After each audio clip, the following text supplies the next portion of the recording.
오늘은 나라를 엘림으로 바꾸라 라는 제목으로 함께 말씀을 좀 나누도록 하겠습니다. 조선의 4대 왕이었던 세종대왕 때 대제학과 병조판서를 지냈던 윤회라는 분이 계셨는데, 이분이 젊었었을 때 있었던 일입니다.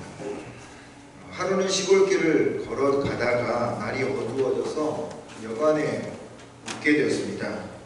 근데 온종일 걸어 다니다 보니까 행색이 너무 지저분해져서 주인이 그 모습을 보고 허락하지 않았습니다. 그래서 어쩔 수 없이 방도 구하지 못하고 해서 그냥 처마 밑에 조용하게 앉아 있었는데, 그때 이 마당을 이렇게 왔다 갔다 하던 그 여관의 주인 집의 아이가 구슬을 갖고 놀고 있었어요. 근데 이 아이가 열심히 놀다가 실수로 구슬이 장독대 안으로 들어가 버렸습니다. 한참 그 장독대를 이렇게 살피던 아이가 그냥 찾지 못하고 들어가 버렸어요. 그런데 잠시 후에 거위 한 마리가 그곳을 들어가다가 그곳에서 구슬을 물고 나오는 것을 보았고, 그 구슬을 이렇게 저렇게 하던 거위가 그냥 꿀꺽 삼키는 것을 이 윤회가 보았습니다. 그런데 얼마 지나고 나서 갑자기 그 여관이 발칵 뒤집어졌어요. 그 여관의 주인이 자기가 아주 소중하게 다루고 있는 흙구슬이 없어졌다는 것입니다. 그 구슬이 그 구슬인 거죠. 그래서 이 주인은 윤회, 방을 주지는 않았지만 그래도 그냥 처마 밑에 앉아 있었던 그 윤회를 의심했습니다. 그러면서 그를 닥달했는데 더 이상 찾아내지 못하고, 그래서 이 윤회를 기둥에 꽁꽁 묶어내서 내일 관과에 고발을 해버리겠다, 이렇게 이야기를 했어요. 윤회가 아무 이야기하지 않고 이렇게 이야기했습니다.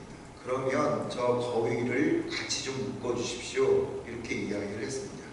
그래서 이 윤회와 함께 거위가 같이 기둥에 묶여졌습니다. 그 다음날 아침에 이 주인이 이 윤회를 데리고 관과를 가려고 하자 윤회가 이렇게 이야기했습니다. 저 거위가 싼 똥을 좀 한번 치워보세요. 그래서 이 주인이 그 똥을 이렇게 저렇게 치워보니까 거기에서 흙구슬이 나왔습니다. 주인이 너무너무 미안하고 민망해서 왜 이야기하지 않았느냐라고 이야기하니까, 만약 제가 어젯밤에 당신에게 저 거위가 흙구슬을 먹었다 하면 당신은 저 거위를 죽였을 것입니다. 하루만 지나면 저 거위에게서 흙구슬이 나오는데 무관 생명을 죽일 수 있겠습니까? 하고 말했다고 합니다. 주인이 무척이나 창피했겠죠. 여러분, 잠깐을 기다리지 못하고 행동하다가 낭패를 본 경험이 있습니까? 그 순간을 참지 못하고 말을 하다가 낭패를 본 경험이 있을 겁니다.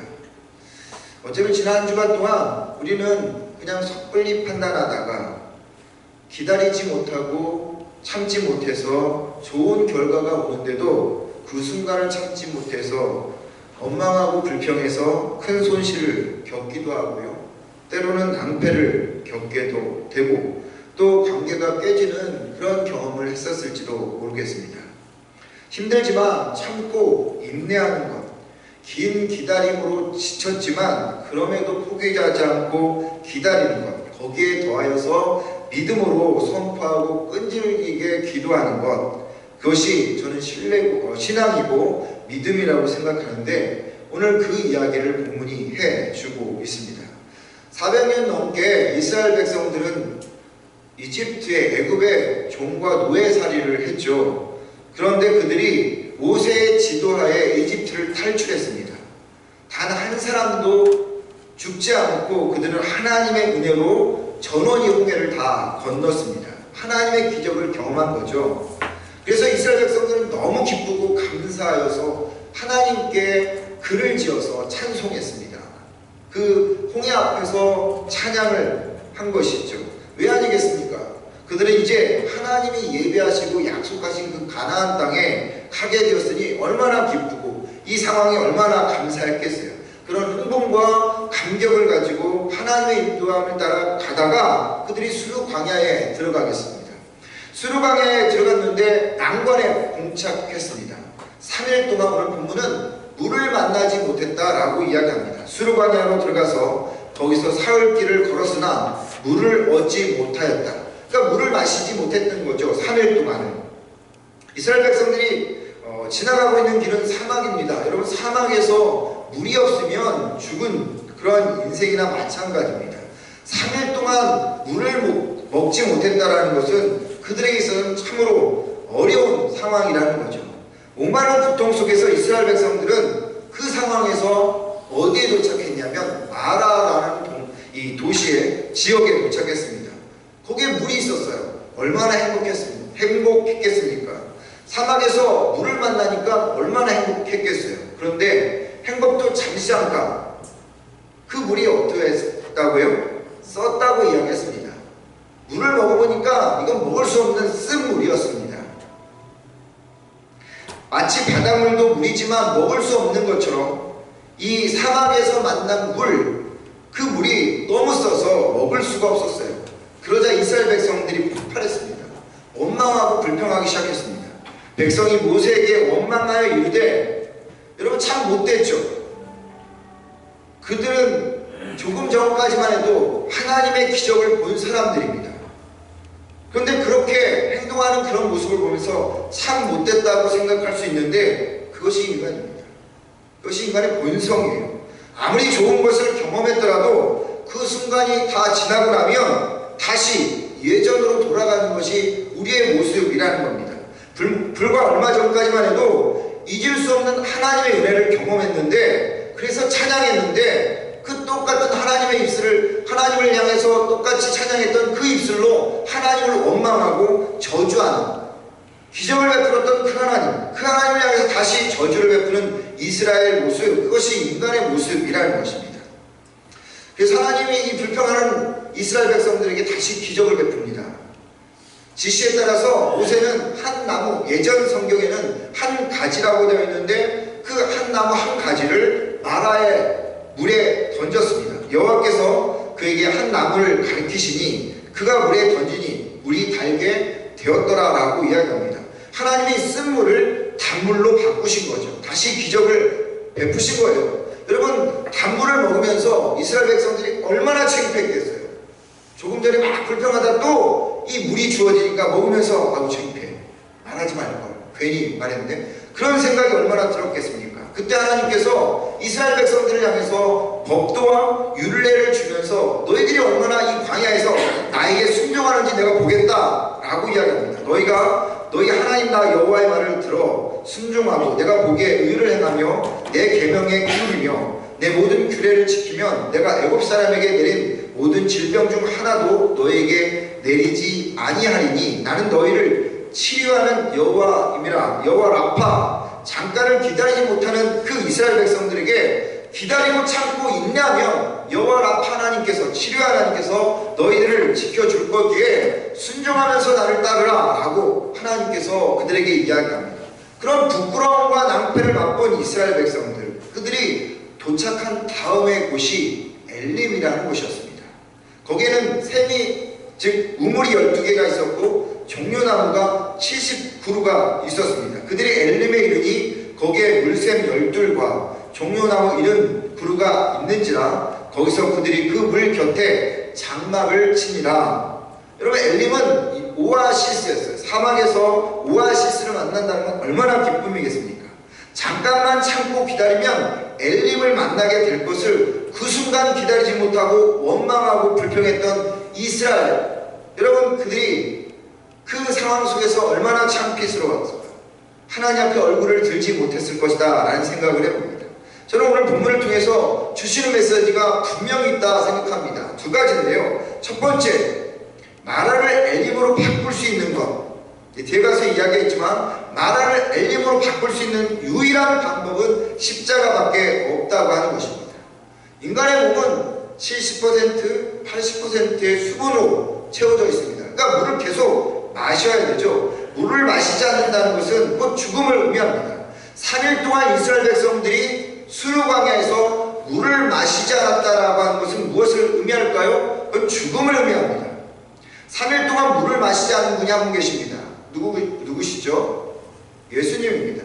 예수님께서 십자가의 사흘을 지내시고 이틀 동안 무덤에서 총 3일 동안 물을 먹지 않고 다 쏟아내었습니다. 가지고 있던 수분을 다 쏟아낼게 예수님께서 죽기 직전에 뭐라 하셨죠? 내가 목마르다 라고 이야기를 했습니다. 이스라엘 백성들이 3일 동안 물을 마시지 못했다는 것, 그것은 예수님이 3일 동안 물을 마시지 않고 십자가와 무덤에서 머물렀던 죽음의 시간이었다라고 하는 거죠. 3일이라고 하는 것은 죽음의 시간입니다. 그렇게 죽음을 맛보고 있었던 이스라엘 백성들이 도착한 곳이 어디입니까? 마라예요. 여러분, 마라라는 뜻은 쓰다라는 뜻입니다. 그러니까 3일 동안 죽음을 경험하고 있는, 하나님과의 관계가 깨져버려서 죽음을 경험하고 있는 이스라엘 백성들을 상징하는 단어가 뭔지 아십니까? 마라입니다. 이스라엘의 영적 상태를 말해주는 것이죠. 하나님의 은혜와 기적을 맛보았음에도 불평하고 원망하는 사람들, 그들은 하나님의 관계에서 영적으로 죽은 것이나 마찬가지인데, 그것을 성경은 뭐라 이야기하냐면 마라라고 이야기하고 있다는 것입니다. 그런데 그 죽음이 지금 그들에게 벌어지고 있어요. 그때 하나님께서 모세를 통해서 뭐라 이야기합니까? 나무 하나를 그 물에 던지라고 이야기합니다. 3일의 죽음, 마라의 쓴물, 그리고 그곳에 던져진 한 나무. 여러분, 죽음의 인생, 마라와 같은 인생에 던져진 십자가를 의미하는 거예요. 십자가, 영적으로 죽은 인생을 살리고 마라와 같은 쓴 인생을 향해서 던져진 그 십자가가 그를 죽음에서 일으키는 것이고, 그래서 부활케 하는 것이고, 마라와 같은 인생이 단물로 변화되어지는 삶이 바로 십자가를 통해서 이루어진다라고 하는 것입니다. 그래서 바울 십자가에 대해서 이렇게 이야기하죠. 십자가의 도가 멸망하는 자들에게 미련한 것이요 구원을 받는 우리에게는 하나님의 능력이라. 내게는 우리 주 예수 그리스도의 십자가 외에는 결코 자랑할 것이 없느라. 여러분, 3일 동안에 목마름으로 살아가고 있는 사람이 있습니까? 마라와 같은 인생을 살아가고 있습니까? 쓰디쓴 인생을 살아가고 있는 사람들이 있어요. 그 대표적인 성경의 인물이 누굽니까? 나오미라는 사람입니다. 나오미는요, 마라와 같은 인생을 살았던 사람이에요. 나오미, 그는 엘리멜렉과 결혼했습니다. 그런데 그가 살던 베들레헴에 흉년이 들었어요. 그 흉년이 들었을 때 그가 이 베들레헴에 참고 기다렸어야 합니다. 거기서 인내하고 그리고 하나님의 뜻을 구해야 했어야 되는데, 그가 흉년이 들자, 가뭄이 들자, 아니 더 이상 못 살겠네 하고 그는 베들레헴을 떠났습니다. 베들레헴이 무슨 뜻입니까? 벳레헴, 벳은 집이고 레헴은 떡입니다. 떡집입니다. 그 떡집 베들레헴에 누가 태어났습니까? 예수님이 태어났습니다. 예수님은 요한복음에서 뭐라고 당신을 이야기합니까? 당신은 생명의 떡이라고 이야기합니다. 생명의 떡인 예수 그리스도, 그 하나님의 집을 떠나지 말아야 되는데 그 순간을 참지 못하고 나오미는 그곳을 떠나버렸습니다. 그런데 여러분, 흉년을 참지 못하고 떠난 그가 모압으로 갔어요. 세상으로 갔죠.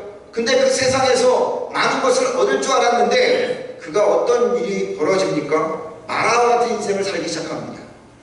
그 마라와 같은 쓰디쓴 인생이 쓰나미처럼 밀려오기 시작합니다. 먼저 누가 죽죠? 남편이 죽습니다. 또 다음 누가 죽습니까? 첫째 아들이 죽습니다. 또 다음 누가 죽습니까? 둘째 아들이 죽습니다.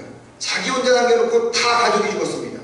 물론 며느리들이 있었지만 자기가 사랑하는 자기 피부치들이 다 죽어버렸어요. 어디서 죽었습니까? 세상에서 죽었어요. 모압에서 죽었어요. 베들레헴에서 죽은 것이 아닙니다. 우여곡절 끝에 그는 다시 베들레헴으로 돌아옵니다. 그리고 나오미가 고향 사람들에게 이렇게 말하죠. 룻기 1장 20절에 나오미가 그들에게 이르되 나를 나오미라 부르지 말라. 나를 마라라 부르라. 나오미라는 뜻은요, 선물이라는 뜻이고요, 기쁨이라는 뜻입니다. 하나님 앞에 기쁨이고 선물로 주어진 나오미였는데, 그가 하나님 안에 거했을 때, 십자가 안에 거했을 때 기쁨이고 선물인데, 그가 십자가를 떠나고 하나님을 떠났을 때 그의 인생이 뭐가 됐다고요? 마라와 같은 인생이 되어버렸다는 것입니다. 하나님을 떠나 세상을 살다 보니 그녀가 죽은 인생이 되었고 마라와 같은 쓰디쓴 인생이 되어진 것이죠. 여러분, 우리 가운데 영적으로 죽어있는, 하나님과의 관계가 파괴되어져 있는 사람이 있을 수 있겠죠. 혹은 마라와 같은 쓰디쓴 인생을 살아가고 있는 사람이 있을 것입니다. 자녀 문제에서, 재정의 문제에서, 인간의 관계의 문제에 있어서 정말 너무 써서 이 상황을 피해 가고 싶은 사람들이 있을 겁니다. 그때 그 상황에 직면할 때 여러분, 태도와 자세가 중요한 거죠. 어떻게 해야 됩니까? 우리의 지식과 우리의 생활과 내가 살았던 방법을 하는 것이 아니라 유일한 해결은 오직 십자가에 있다라고 나가는 것이 중요하다는 것입니다. 예수 그리스도의 십자가가 던져질 때 우리 마음에 그 마라와 같은 쓰디쓴 그 물 가운데 던져질 때 탄물이 되어지는 것이에요. 많은 사람들은요, 그 마라와 같은 인생 속에서 여전히 쓴물을 마시고 살아갑니다. 그 안에서 무엇인가를 해보려고 하는 거예요. 여러분, 생각해 보십시오. 그 마라 같은 쓰디쓴 물 안에서 아무리 해봤자 결국 마라의 쓴물을 마실 수밖에 없는 거예요. 그것을 나와야 되는 것이죠. 그것은 무엇입니까? 십자가를 그 안에 세우는 것입니다. 예레미야 2장 13절에 이렇게 하나님이 말씀하십니다. 내 백성이 두 가지 악을 행하였나니 곧 그들이 생수의 근원이 되는 나를 버린 것이라. 하나님은 당신을 생수의 근원이라고 이야기했습니다. 생수의 근원은 하나님이다. 생수는 누구일까요? 예수님입니다. 요한복음 4장 14절에 내가 주는 물을 마시는 자는 영원히 목마르지 아니하나니 내가 주는 물은 그 속에 영원토록 솟아나는 샘물, 그 생수라고 이야기합니다. 생수의 근원은 하나님이고 그 생수의 근원을 보내신 생수는 하나님이고 그 생수는 예수님이라고 하는 것이죠. 그러니까 생수의 근원은 하나님을 잡고 생수이신 예수님을 먹으면 우리가 3일 동안 그 죽음의 인생 속에서 벗어날 수 있다는 것입니다. 마라와 같은 쓰디쓴 인생에 있어서 우리가 머물러 있지 않고 나무 위의 인생에서 벗어날 수 있다는 것이 오늘 본문을 통해서 우리에게 이야기하고 있는 거예요. 아무리 여러분 우리가 가지고 있는 방법과 생각들이 좋아 보여도요, 오직 하나님의 뜻만 쓴다고 잠언서에 얘기한 것처럼 하나님께서 우리를 인도하실 뿐입니다. 그러기에 우리가 해야 할 유일한 길이 있다면 십자가를 붙잡는 것이고, 십자가만이 문제 해결이라는 것을 알고 그것을 붙잡아야 된다라고 하는 것입니다. 십자가로 돌아가야 된다는 것이죠. 두 번째, 여러분, 본문이 우리에게 이야기하는 것은 참고 기다리라고 하는 것입니다. 참고 기다리고 불평하지 말라라고 하는 거죠. 마라에서요, 엘림까지는요 10km였습니다. 물론 교통수단이 없는 당시로는 짧은 거리는 아니에요. 하지만 40년 동안 광야를 생각해 본다면 그 거리는 아주 짧은 거리였어요. 이스라엘 백성들이 조금만 참고 있냐면, 하나님의 손길을 기다렸다면 그들은 엘림을 아주 쉽게 만날 수 있었다는 것입니다. 하나님의 축복을 누릴 수 있었다라고 하는 겁니다. 근데 그새를 참지 못하고 원망하고 불평하니까 그들은 마라라고 하는 것을 경험하게 되어진 것이죠. 물론 여러분, 만약 그들이요 애굽에서 10가지 계명을 구경하지 못했다면, 보지 못했다면 그들의 불평을 이해합니다. 또 홍해의 기적을 경험하지 못했다면 그들이 3일 동안 물을 못 먹어서 하나님을 향해서 원망하고 불평하는 것, 쏟아내는 것도 이해가 돼요. 근데 여러분, 그들은 며칠 전에 정말 그들의 인생 속에서 전혀 잊을 수 없는 한 가지 사건, 홍해의 기적을 경험했어요. 그 경험이 얼마 되지도 않았는데 그들은 이전의 모습을 다시 보여주고 있다는 것입니다. 사실 여러분, 이스라엘 백성들이 한 번 기적을 체험했습니까? 얼마나 많이 무수히 그들이 기적을 체험했습니까? 그렇기 때문에 지금 이 상황에 물이 나에게 주어지지 않더라도, 이 상황이 나에게 쉽게 풀리지 않더라도 조금 참고 기다리면서 하나님 앞에 나가면 되는데, 이스라엘 백성들은 그렇게 하지 못했다는 겁니다. 앞에서도 이야기한 것처럼요, 여러분, 이런 기적을 다 보고도 불평하는 이스라엘 백성도 참 못됐다라고 이야기할 수 없는 게요, 그 모습이 우리라는 겁니다. 이스라엘 백성들의 모습이 아니라 나도 우리도 다 똑같아요. 살다 보면 난관에 부딪힙니다. 그래서 하나님 앞에 기도해요. 그럼 하나님께서 은혜를 베푸십니다. 그 은혜를 붙들고 살아야 되는데 시간이 조금 지나면 언제 그랬냐는 듯이 또 다 잊어버리고 그래서 불평하고 원망합니다. 만약 우리가 이스라엘 백성들과 같은 입장, 그 3일 동안 물을 먹지 못한 상황이었다면 이스라엘 백성들보다 더하면 더했지 덜하지는 않았을 것입니다. 화장실 들어갈 때 다르고 나올 때 다른 것이 사람이라고, 그것이 여러분 우리의 모습 아니겠습니까? 인간은 다 그런 면에서 똑같아요. 하나님의 은혜 안에서 머물러 있지 않으면 어느 순간 우리는 또다시 예전의 모습을 갖고 또 그렇게 살 수밖에 없다는 겁니다. 그러면 여러분, 우리가 참고 인내하는 데 있어서 이 마라와 같은 상황, 만나는 이 마라와 같은 상황을 어떻게 벗어날 수 있을까요? 앞에서 이야기한 것처럼 참고 인내하고 기다리는 것입니다. 독일의 신 괴테라는 분이 이런 이야기를 했어요. 인생살이에 고난이 지나고 나면 반드시 단맛이 스며듭니다. 레바논의 시인이었던 지브란이라는 사람이 인생의 우물에는 때때로 웃음이 솟아나고 때때로는 눈물이 솟아난다 라고 얘기했습니다. 여러분, 민물이 있으면 썰물이 있어요. 언제나 민물만 있지는 않아요. 썰물도 들어오게 되어 있는 것입니다. 그것이 인생이라는 거죠. 하나님이 마라에서 10km 떨어진 곳에 엘림을 준비해 두셨어요. 예배해 두셨어요. 이스라엘 백성들이 전혀 예상하지 못한 곳이죠. 여러분, 그곳에 12 우물이 있었고요, 종려나무 가지가 있었습니다. 이것이 하나님의 방법이에요. 조금만 참고 기다리면 하나님께서 준비하신 엘림을 우리가 만날 수 있다는 겁니다. 하나님이 준비하신 그 엘림을 우리가 그냥 발로 차서는 안 돼요. 그러게 기다리고 인내하고 또 참고, 그것이 여러분 신앙이고 믿음이라고 하는 것입니다. 사람이라면 이 마라와 같은 인생을 누구나 겪게 되어집니다.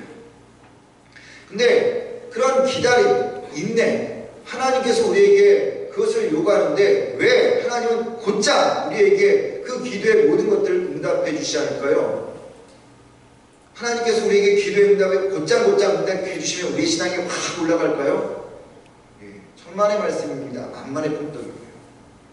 인간은 참 교만해서요, 하나님 아까 말씀드린 것처럼 어느 순간 다시 예전의 모습을 찾는 것이 인간의 모습이에요. 그래서 하나님은 기다리게 하시는 겁니다. 하나님은 인간의 안에 있는 교만들을 무너뜨리기 위해서 하나님께서는 그 준비해 두신 엘림을 통해서 우리의 자아의 깨짐을, 아픔을 주시는 거예요. 그러면서 하나님 앞에 더 바짝 다가갈 수 있도록 하나님께서는 기다리게 하신다는 겁니다. 그런 의미에서 기다림은 하나님의 방법이라는 것이죠. 그렇기 때문에 기다림을 붙잡고 믿음으로 나가면 그 사람은 하나님의 사람이 되어지는 것입니다. 반대로 기다림은 나의 믿음을 하나님께 증명할 수 있는 그런 방법이기도 합니다. 비록 눈에 보이는 것 없고 귀에 들리는 것 없고 손에 잡히는 것 없지만 주님을 기대하는 마음으로 묵묵히 하나님의 때를 기다리는 것, 여러분, 그것은 믿음이 없으면 절대 할 수가 없습니다. 그 믿음을 가질 때 하나님을 경험하게 되어지는 것이죠. 고요한 바다가 하늘을 담아내듯이요, 믿음이라고 하는 그 기다림을 통해서 하늘의 뜻을 담아낼 수가 있는 것입니다. 마라와 같은 인생을 겪고 있으십니까? 3일의 그런 죽음의 그런 곳을 여러분 직면해 있습니까? 그렇다면 좀 더 참으십시오. 그리고 기다리십시오.